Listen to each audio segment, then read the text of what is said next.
All right, Alabama fans, hopefully the heart rates are still in check following the Tide's comeback victory in Starkville over a game Mississippi State bunch 31-24. Mark Rogers TV with instant analysis, college football coast to coast here 24/7 365. Subscribe to my YouTube channel. We're joined by Stephen M. Smith of Touchdown Alabama. You can join him on his show The Way It Is, weekdays 2 to 4 Central Time, Fox 97.9. Stephen, how you doing tonight, and what a ball game? What a ball game it was. My heart rate still high, trying to get it to calm down. Got a couple of chest hairs that are finally starting to lay back down. My breathing fine right now, about time. But what a football game. Todd Grantham, Mississippi State defensive coordinator, blitzing a lot in that game. But Dan Mullen and Nick Fitzgerald, Eris Williams, I understand Dan Mullen loves Stark Vegas. He loves the Cowbells. He loves Mississippi State. But with the performance that he coached out there tonight, despite the fact that it came in a tough loss, somebody will be ringing Dan Mullen's phone in the offseason.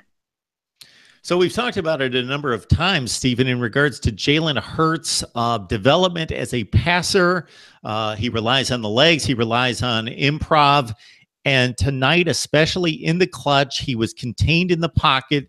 Mississippi State was coming from all directions, filling gaps, blitzing, coming off the corner, filling the gaps between the tackles, coming right at him. And he delivered some clutch throws. This was a game, Mark, where, and I'm very proud of this man right here. This is a game where Jalen Hurts, he put the team on his back. And this was a question that many people thought couldn't be answered. If it came to a situation where Alabama was down or Alabama was trailing or the Tide just did not have the momentum, could there be a moment where you could trust Jalen Hurts to put the team on his back and go out there and win a football game? And he did that tonight. Clutch throws to Calvin Ridley, put the ball in the right spot. There were numerous times where Mississippi State sent to blitz. He recognized it right away and got a perfectly thrown ball to Devonta Smith, which was the game-winning touchdown, the freshman from Ameet, Louisiana.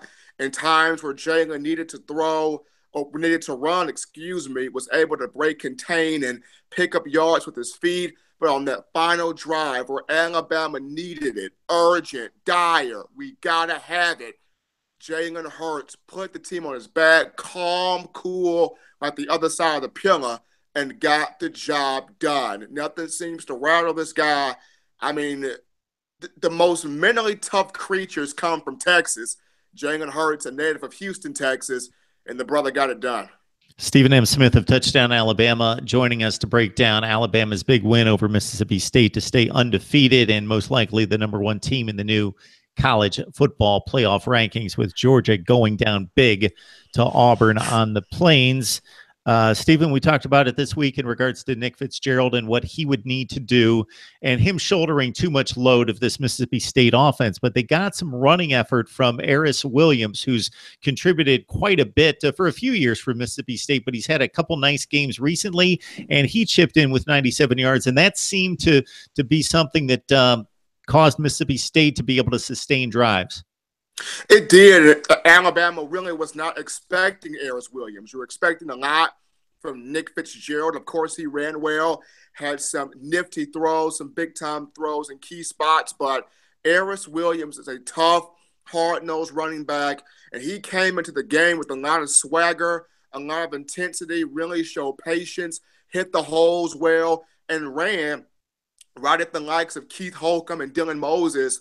And Keith Holcomb in particular just did not have a good game out there, looked lost, was not ready for this type of a moment. You could just see Rashaan Evans was a one-man crew out there by himself at the linebacker position. Dylan Moses, a young kid trying to process things on the fly, and Keith Holcomb, despite the fact that he's been in the system for 4 years, going back to that 2014 signing class, just did not look ready for the moment whatsoever. You give Mississippi State's offensive line a lot of credit. A very veteran group, kept a clean pocket for Nick Fitzgerald for much of the night. and opened up running lanes for Aris Williams. He was tough. He was shaking tackles, pushing the pile. This is a tough, hard-nosed back. I know he doesn't scream like a Nick Chubb or a Kerryon Johnson or a Saquon Barkley, but Aris Williams, when you got a guy that believes in himself, the team believes in him, the play calling is suited up for him to be successful, and you don't account for that guy will burn you. Mississippi State's biggest wins this season at Kyle Field, 35-14, impressive performance a few weeks ago. And then early in the season, when we really didn't know what LSU was going to give us because they were up and down, they got blasted in Starkville 37-7. Otherwise, Mississippi State goes to Georgia. They get romped in that game, can only score 3 points. They get blasted by Auburn 49-10. It looked like, okay, this is a good team, but can they play with the number 2 ranked team in the country? And they certainly looked good in doing so. And now with Arkansas and with Ole Miss, they will be a decided favorite in those 2 games. We're looking at a Mississippi State team under Dan Mullen that's usually looking to go 7-5 and get to a decent bowl game. But 9-3 would be a really big statement for this program. It really would. And you got to take your hat off to Dan Mullen. Has done a great job recruiting. We know what he can do. We know what he can do in molding quarterbacks. Tim Tebow, Dak Prescott, now Nick Fitzgerald. You can even throw in Tyler Russell to a certain extent when he had him early on in Mississippi State. Dan Mullen just knows how to get quarterbacks comfortable, how to get quarterbacks in rhythm, but not just him. The addition of Todd Grantham, that's a nasty defense. They blitz. Todd Grantham known for blitz, and he's known for being aggressive. And he had the aggressive play calling going down tonight, getting to Jalen Hurts. There were a couple of times where Alabama struggled to get the run game going. The run game didn't really get going for Alabama until that fourth quarter, where you started to see Bo Scarborough rip off some runs and the defense get a little tired for Mississippi State. Damian Harris would come back with some big plays. Jalen Hurts with a couple of nifty end-around runs. So Todd Grantham, as much of credit as you want to give to Dan Mullen, and he deserves it, do give him that just due applause and appraisal, but also the addition of Todd Grantham calling that defense. He coached a gym out there. Just unfortunate for Stark Vegas, could not get the win, but Todd Grantham and that defense gave Alabama all it could handle. All right, now the Alabama story. Of course, undefeated 10-0. Georgia lost earlier in the day. Number 1, they should be in the college football playoff rankings. More importantly are the games ahead. The rankings will take care of itself. Mercer next week. We saw Mercer give Auburn some trouble, but that should be a win, of course. And then in 2 weeks, combine this Alabama performance and everything you know about Alabama personnel this season in 2017 versus the Auburn team that showed up on the plains at home against the number 1 ranked team, Georgia. And this was not a game they gutted out to the end. This was a game that their defensive line completely dominated in shutting down the likes of Sony Michel and Nick Chubb and defeating Georgia 40-17. Impressive performance. Don't know how much of that you got to see, but kind of combine the concerns of what this looks like that harkens back to 2013 in regards to a titanic matchup in the Iron Bowl. I watched the entire Auburn-Georgia game, and Kevin Steele and that defense really looks good. Jeff Holland, Dontavius Russell, Carlton Davis, that entire defense came to play. And even offensively, Kerryon Johnson, what a game he had.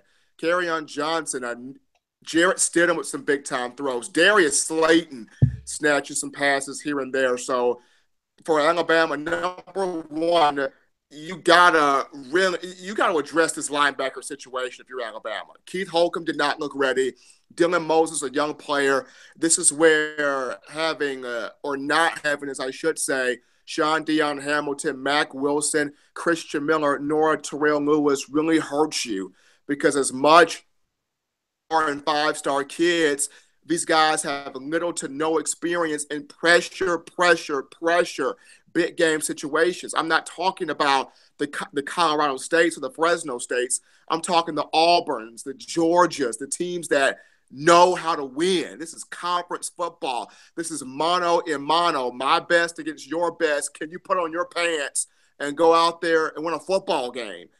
And we got a lot of young kids and kids that haven't played a lot of football in these crunch time games that have that type of experience. So for Alabama, you're hoping to get a Christian Miller or a Terrell Lewis back soon, and real soon, because if one of those two does not make an appearance back soon, this Auburn game can be really, really scary. Because and watching them play against Georgia, I mean, as good as Nick Chubb and Michelle and DeAndre Swift and Jake Fromm have been, Auburn rolled over them. And if Alabama does not want a rolling of them by Auburn, you got to clean up this linebacker situation.